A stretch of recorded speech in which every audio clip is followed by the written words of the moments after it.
जय श्रीराम। नमस्कार दर्शक बंधु, बीरेन टेच 939 यूट्यूब चैनल को आपण मानकु स्वागत जनाऊँगी। अल्प ज्ञान सुस्थ जीवन। आजिर समाज रे खाद्यपेय और जीवन शैली खराब हेतु बहुत रोग शरीर को आक्रांत करुअछि। आज आमे जानिबा अर्श रोग विषय। एहार उपचार दुईटी चूर्ण उपाय मध्य होई पारिबो। सव्यसाव्य चूर्ण एवं समशर्करा चूर्ण। सव्यसाव्य चूर्ण त्रिकुट, चितामूल, भालियामुंडी, बिडंग, राशि और हरिडा समान भाव में चूर्ण करिवे।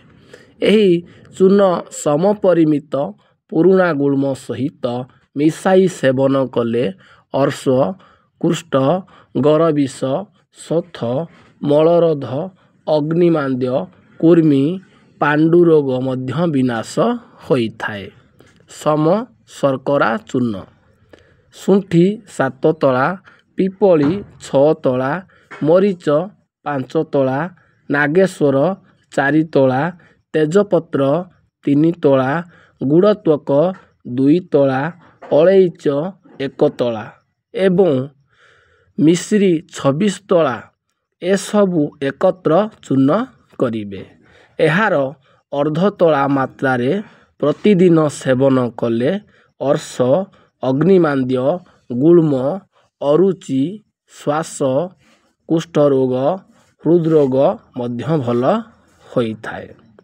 सहज उपाय घरे निश्चय करंतु एवं शरीर रोग हटांतु।